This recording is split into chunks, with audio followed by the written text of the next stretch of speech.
Good morning class 11 और 12 के लिए हम आपको इक्विवेलेंट वेट का लेक्चर नंबर 1 और लेक्चर नंबर 2 दे चुके थे। लेक्चर नंबर 1 में आपने कंप्लीट किया था what is the equivalent weight of element, equivalent weight of compound and equivalent weight of ion. Lecture number 2 में आपने कंप्लीट किया था what is the equivalent weight of acid, molecular weight by basicity and what is the equivalent weight of base, molecular weight by acidity। आज के लिए equivalent weight में आपका topic है ऑक्सीडाइजिंग एजेंट का इक्विवेलेंट वेट आप कैसे निकालेंगे और रिड्यूसिंग एजेंट का इक्विवेलेंट वेट कैसे निकालेंगे। ये पूरी तरह से रिडॉक्स का टॉपिक। तो जो बच्चे रिडॉक्स 11 में अच्छे तरीके से कंप्लीट कर लेंगे तो वो इस टॉपिक को अभी कंप्लीट कर सकते हैं, अदरवाइज जिनका आगे चल के कंप्लीट होगा ऑक्सीडाइजिंग और रिड्यूसिंग एजेंट वो इस टॉपिक को आगे भी कंप्लीट कर सकते हैं। एक एक करके टर्म आइए। ऑक्सीडाइजिंग एजेंट क्या होता, तो ध्यान दीजिएगा, कोई भी सब्सटेंस जो दूसरे को ऑक्सीडाइज करता है खुद अपने आप का रिडक्शन कर देता। मतलब ये समझ लीजिए, जो कोई भी व्यक्ति अगर किसी दूसरे को खिला दिया अपने हिस्से का खाना तो खुद वो भूखा रह गया। तो यहां पर है ऑक्सीडाइजिंग एजेंट उस सब्सटेंस को कहते हैं जो दूसरे को ऑक्सीडाइज करता, खुद अपने आप को रिड्यूस्ड कर लेता, नाम देते ऑक्सीडाइजिंग एजेंट। इसका मतलब हर ऑक्सीडाइजिंग एजेंट में आपको किसकी परिभाषा लिखनी है, रिडक्शन की परिभाषा लिखनी है। और रिडक्शन में वर्ड आप यूज करेंगे, याद कीजिए, गेन ऑफ इलेक्ट्रॉन, या आप नाम दे देंगे डिक्रीज इन ऑक्सीडेशन नंबर, बस।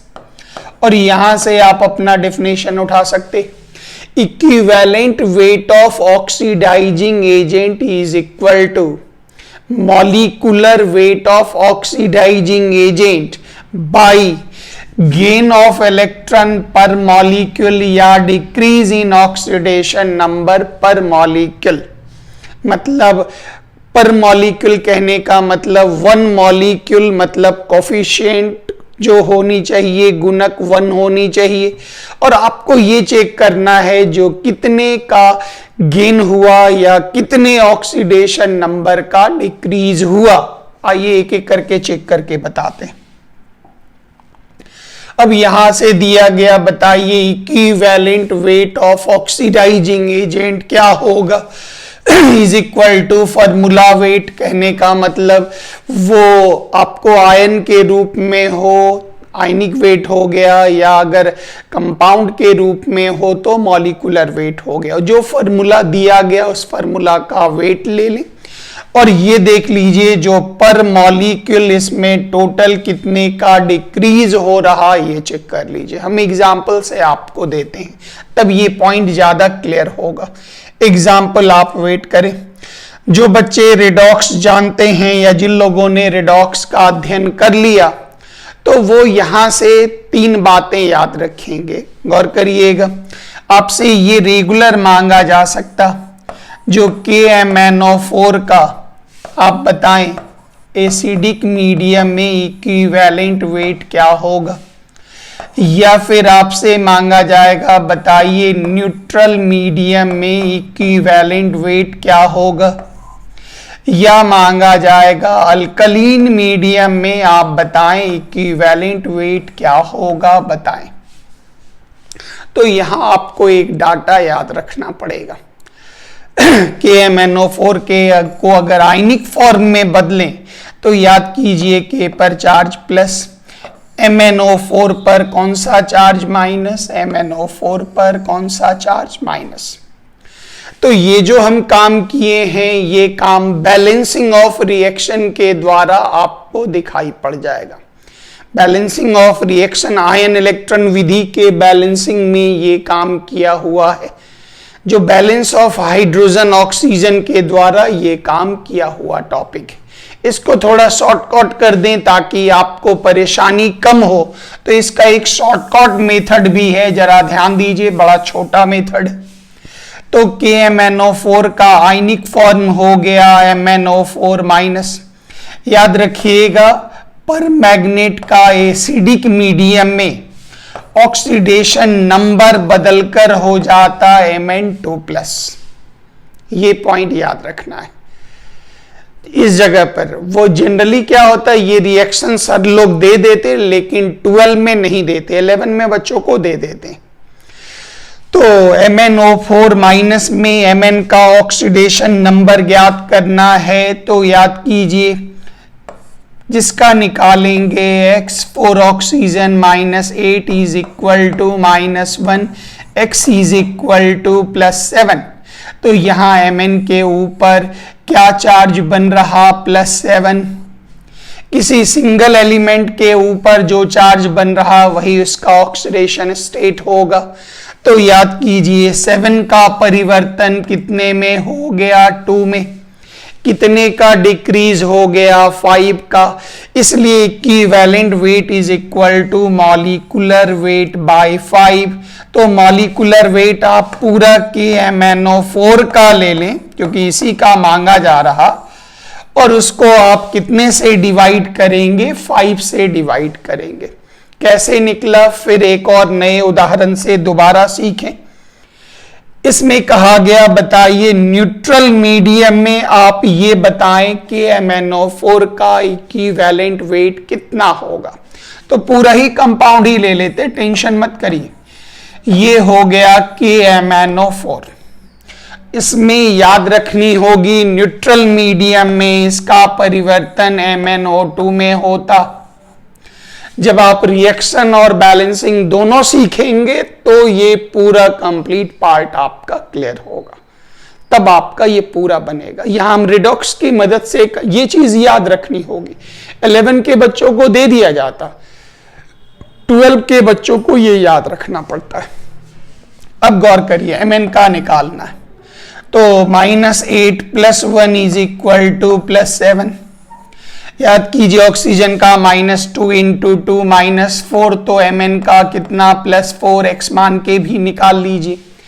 तो गौर करिए 7 से +4 का मतलब डिक्रीज तो हो रहा। कितने का डिक्रीज हो रहा, कितना घट रहा, 3।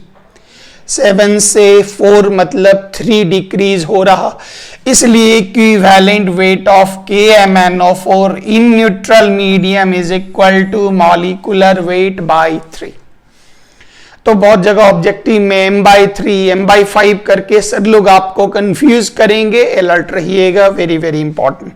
नेक्स्ट आइए, अगला पूछा गया जो बताइए KMnO4 का इक्विवेलेंट वेट अल्कलीन मीडियम में कितना होगा, बताएं।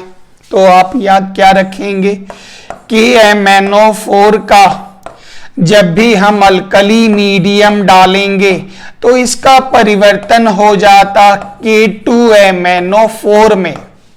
ये इनऑर्गेनिक का टॉपिक है, तो खाली आप यहां से काम निकाल लीजिए। इनऑर्गेनिक में आप इसको सीख पाएंगे, रिडॉक्स प्लस इनऑर्गेनिक में। तो इस जगह पर आप Mn का निकालें, x मान करके निकालिए। कैसे याद होगा, +x + 1 -8 is equal to 0, x is equal to +7। फिर इस जगह पे याद कीजिए -8 + 2 इज इक्वल टू +6। 7 से 6 का मतलब ऑक्सीडेशन नंबर तो डिक्रीज हो रहा, और जिसका ऑक्सीडेशन नंबर डिक्रीज करेगा वो कहलाएगा ऑक्सीडाइजिंग एजेंट। यहां पर KMnO4 आपका ऑक्सीडाइजिंग एजेंट है, और डिक्रीज कितने का हो रहा, 7 से 6 का मतलब 1 का decrease, molecular weight by 1 is equal to this answer. तो यहां पर वेरी वेरी इंपॉर्टेंट, कोई भी टीचर मांगे जो बताओ KMnO4 का इक्विवेलेंट वेट कितना, आप तुरंत पलटकर सवाल पूछें, सर इक्विवेलेंट वेट किस मीडियम में। एसिडिक मीडियम में तो m/5, न्यूट्रल मीडियम में तो m/3, और अल्कलीन मीडियम में m/1। कैसे कैसे पॉइंट रिवीजन रखिएगा, इसके अलावा इसमें कोई टारगेट नहीं है। नेक्स्ट आइए, अगला एक पॉइंट पूछा गया, बताइए K2Cr2O7 का एसिडिक मीडियम में इक्विवेलेंट वेट कितना होता है, बताएं। तो पूरा थ्योरी ध्यान दीजिएगा। K2Cr2O7 इसमें 1 एटम का नहीं लेना है, 1 पर मॉलिक्यूल याद होगा, इसका गुणक कितना होना चाहिए, कोफिशिएंट 1। इस जगह पे याद कीजिए -14, यहां पर 2 पोटाशियम का +2, यहां क्रोमियम का कितना +12, तो 1 क्रोमियम का नहीं लेना है, आगे कोफिशिएंट 1 होना चाहिए। तो क्रोमियम का टोटल कितना मिला, +12। इन दोनों को अब हटा लें, इन दोनों को वापस कर लें। अब याद रखना है एसिडिक मीडियम में क्रोमियम का परिवर्तन क्रोमियम 3+ में होता। बस ये इतनी बातें याद रखनी होंगी जिनका जिक्र आगे किया गया। क्यों होता इसका भी जिक्र आगे किया गया है, एक बार में तो नहीं पूरा मिल पाएगा, लेकिन गौर करिएगा यहां तो क्रोमियम 2 है और लेफ्ट साइड का कोफिशिएंट हमेशा 1 होना चाहिए। तो यहां 2 क्रोमियम का है, यहां 1 है, तो यहां 2 से मल्टीप्लाई करेंगे। सर ये तो 1 मॉलिक्यूल का, बिल्कुल, इसके 1 मॉलिक्यूल में अगर क्रोमियम 3 होता तो 3 से गुना कर देते, अगर यहां पर 4 होता तो 4 से मल्टीप्लाई कर देते। अब 2 × +3, यहां पर टोटल चार्ज कितना बना, 6।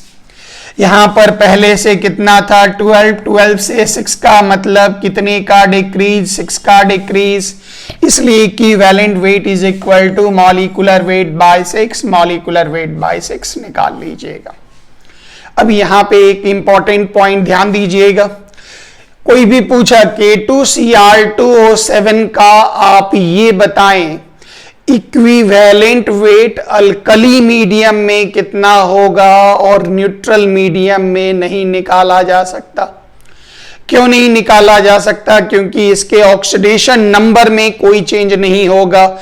1 एटम का यहां भी ऑक्सीडेशन नंबर +6, उस तरफ भी 6, अगर 2 का निकालेंगे तो इधर भी ऑक्सीडेशन नंबर 12 और उधर भी ऑक्सीडेशन नंबर 12, मतलब इक्विवेलेंट वेट K2Cr2O7 का सिर्फ एसिडिक मीडियम में निकलता, न्यूट्रल और अल्कली में इसलिए नहीं निकलता क्योंकि इसके ऑक्सीडेशन नंबर में कोई भी परिवर्तन नहीं होता है। ध्यान दीजिएगा, ये बातें, कुछ बातें हैं जो आप पर लगेंगी जो बोझ है, लेकिन आप अभी खाली उसको कॉपी तक समेट कर रख लें ताकि आइडिया लगे जो हाँ ये इंक्रीज या डिक्रीज क्या हो रहा। अगले हिस्से में आइए, इसका नाम है रिड्यूसिंग एजेंट। तो रिड्यूसिंग एजेंट क्या होता, जरा ध्यान दीजिए, वह सब्सटेंस जो दूसरे को रिड्यूस कर देता, दूसरे को रिड्यूस कर देता, खुद अपने आप को ऑक्सीडाइज कर देता, ऐसे पदार्थ को नाम देंगे रिड्यूसिंग एजेंट। जो लोग ऑक्सीडाइजिंग रिड्यूसिंग एजेंट नहीं जानते, क्लास 11 का नया वीडियो है जिसमें आप 9 नंबर और 8 नंबर वीडियो को रिवाइज कर लेंगे तो ऑक्सीडाइजिंग रिड्यूसिंग एजेंट का कॉन्सेप्ट एकदम तगड़ा हो जाएगा। तो रिड्यूसिंग एजेंट दूसरे को रिड्यूस करना, खुद अपने आप को ऑक्सीडाइज करना। ऑक्सीडेशन का मतलब याद कीजिए, इसमें क्या होगा, लॉस ऑफ इलेक्ट्रॉन, या याद कीजिए इसमें क्या होगा, increase in oxidation number, loss of electron and increase in oxidation number, ये वाला टुकड़ा आपका होगा। तो यहां से आप हमेशा याद रखेंगे रिड्यूसिंग एजेंट में हमेशा इंक्रीज इन ऑक्सीडेशन नंबर आपको खोजना है। अब यहां से कोई पूछ बैठे what is the equivalent weight of reducing agent, तो आप जवाब देंगे equivalent weight of reducing agent is equal to molecular weight या formula weight by increase in oxidation number per molecule, per molecule. Equivalent weight of reducing agent formula weight by total increase in oxidation number per molecule कितना बढ़ता है वो check करें। आइए, आपसे पूछा गया equivalent weight of ferrous sulphate क्या होगा, तो ध्यान दीजिएगा पूरा सल्फेट, फेरस सल्फेट का वेट लेना है। तो याद कीजिए आयरन का 56, सल्फर का 32, 16 × 4 64, पूरे को जोड़ दीजिए तो 152। सबको पता है आयरन का दो ऑक्सीडेशन नंबर, फेरस और फेरिक। तो यहां पर SO4 का -2, Fe का +2, मतलब ये क्या हो गया, फेरस। ये ऑक्सीडाइज होके कहां पहुंचेगा, तो सब लोग जानते हैं फेरस जो है वो अगर उसका बढ़ता है तो उसका पड़ाव कहां होगा, फेरिक पर होगा। और फेरस से फेरिक का मतलब 2 से 3, मतलब कितने की वृद्धि, कितने का इंक्रीज हुआ, 1 का इंक्रीज हुआ। Equivalent weight m/1 is equal to this completed. फिर अगला पॉइंट देखिए, जिन लोगों को भारी लगेगा वो इसको अभी रोक करके रख सकते हैं, छोड़ भी सकते हैं, हम बाद में करेंगे, कोई दिक्कत नहीं। लेकिन अगर समझ पाते हैं तो इसको समाप्त कर लें तो काम आसान हो जाएगा। उसके बाद पूछा गया, बताइए ऑक्जेलिक एसिड में आप ये बताएं इक्विवेलेंट वेट कितना होगा। तो आप इधर क्यों माथा खराब कर रहे हैं, इसको छोड़ दीजिए, कोई टेंशन नहीं। वैसे भी याद होगा ऑक्जेलिक एसिड पिछला क्लास, उसकी बेसिसिटी कितनी होती थी, उसकी बेसिसिटी 2 होती थी। तो molecular weight by 2 is equal to this, बराबर आंसर। अगर इस विधि से करना चाहते हैं तो इस विधि से भी आप कर लें, पूरा ही आयन के बदले आप पूरा फॉर्मूला लिख करके भी कर लें, बात बन जाएगी। इस जगह पे आइए, यहां से भी हम इस विधि के अलावा भी निकाल के दिखा दें आपको। ये काम जो किया हुआ ये आयनिक फॉर्म में बदला हुआ रेडॉक्स का काम है, वहां से आप इसको समझ सकते। ध्यान दीजिएगा, सी का निकालना है और ये पर मॉलिक्यूल का मतलब यहां पर 1 नहीं, इस जगह पर 1 होना चाहिए, यहां संख्या जितनी हो कोई बात नहीं। 4 ऑक्सीजन -8, 2 हाइड्रोजन +2, यहां कितना होगा +6। इस जगह पर कार्बन की संख्या 2, यहां भी 2 से गुना। 2 ऑक्सीजन का यहां पर -4, यहां पर +4, लेकिन 2 × 4 इज इक्वल टू +8। यहां कितना था +6, यहां कितना +8, कितने की वृद्धि हुई, 2 की वृद्धि, 2 से भाग दे दिए।